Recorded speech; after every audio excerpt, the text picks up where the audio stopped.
Hello there folks, and thanks for joining me once again.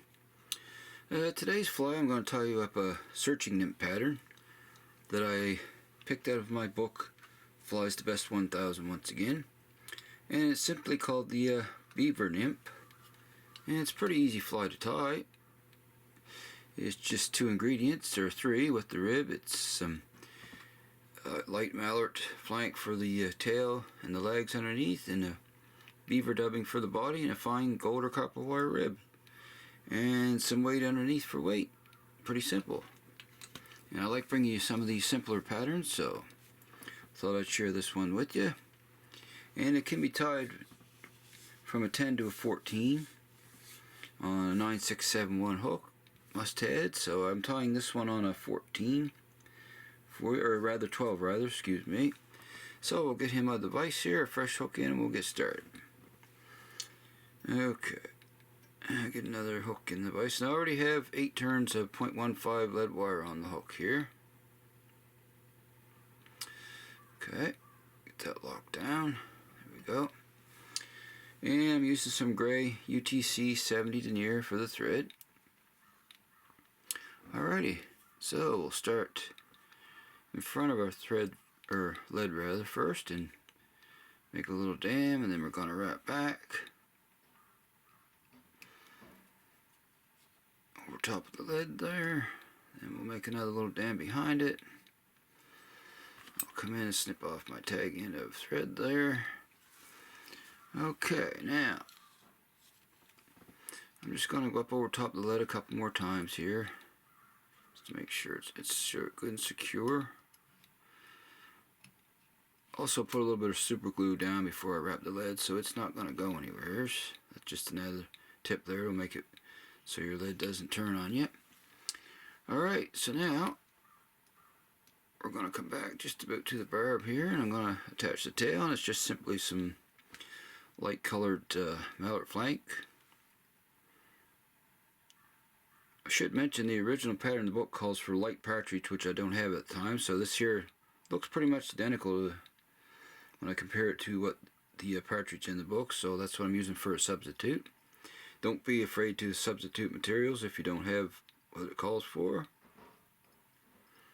Okay, we'll pull off some for the tail here. And the tail is about the length of the hook gape. Maybe apologize for the poor lighting sometimes, folks. I got to try to find myself a better light for tying. Okay, now we're going to wrap back, hold up on the tail a little bit there. Alright, one more wrap, there we go. Alright, there's our tail, so I'll come forward, lock that down, snip off our axis. Alrighty. Okay, now I'm just going to tie in a piece of, calls for gold fine copper wire. I have copper or gold. I don't think it matters a whole great deal. I'm just going to turn that on the side here and attach that on the far side. Just like so, come down. Alrighty. Okay, and I'll stick that in the material clip here.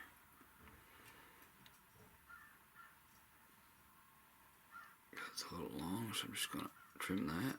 There we go. Alright, so now we'll begin to dub our body. We've got our lead our wire secured in rather. And I have some natural beaver dubbing for the body.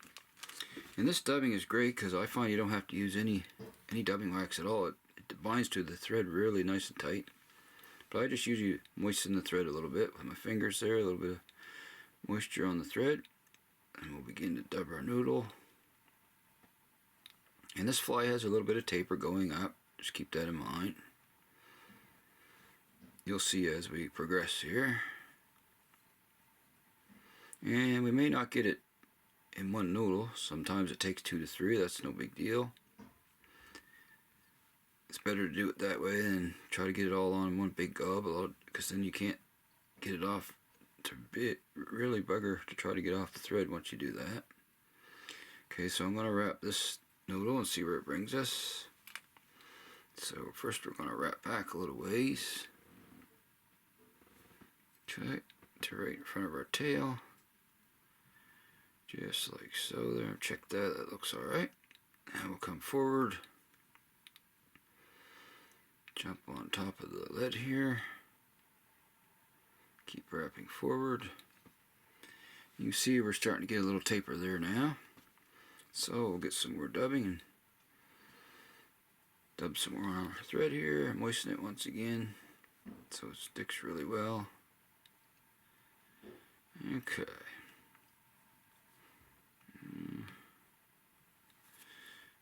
Okay, just bear with me, folks.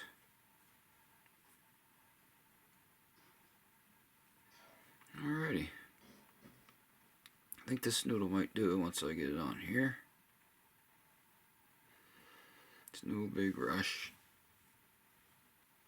Alrighty. Let's wrap this guy on, see where it brings us. Okay. May have to put a little bit more on. I thought maybe so. Just a tad bit more towards the front there. Not a whole lot. Alright, I'm thinking that might do it right there, so we'll see. Come up there and actually a tad bit more. So I was saying it's better just to put it on gradually. That way you get it on there the way you want it.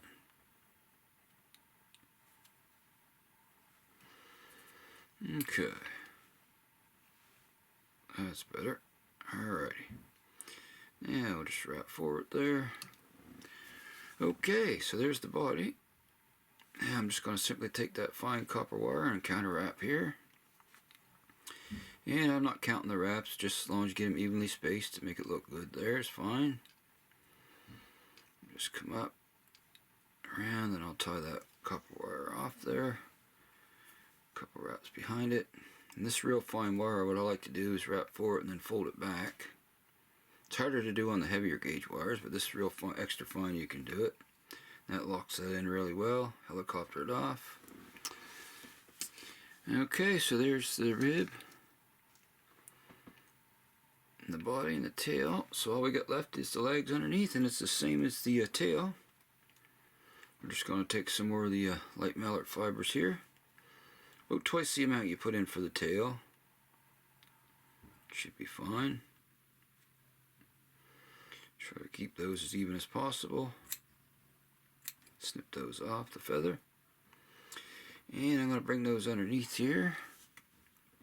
And you want them to come back just past the point a little bit there. So I'll come up with a pinch loop between my fingers. Tie those in there. Alright, I got that a little long that time, so before I cinch that down, I'm going to pull it back a ways, check my length, just a tad bit more. Okay, that's fine, that's just past the hook point a ways. And I'll come in nice and careful and snip off the excess underneath here. That's where real fine point scissors come in really handy for this kind of work. And we'll snip that off. Okay, and I'm just going to bind the rest of that down nice and tight there. And we'll just build the head up a little bit. In the book it shows a fairly elongated head on this one, so I'll try to get as close as I can to what they got there. Alrighty, that should be fine, folks. Okay, it's just something a little different I thought I'd bring to you this time. Simple fly to tie as well, which is always good.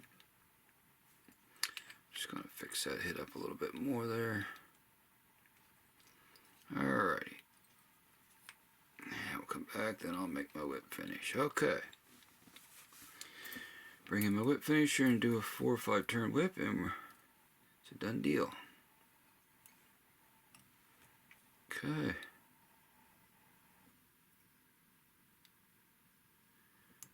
Okay. There we go. Okay, we'll seat that knot nice and good there, tight. Come in, snip off the excess. There we go. Okay, so there's another size 12 beaver nymph.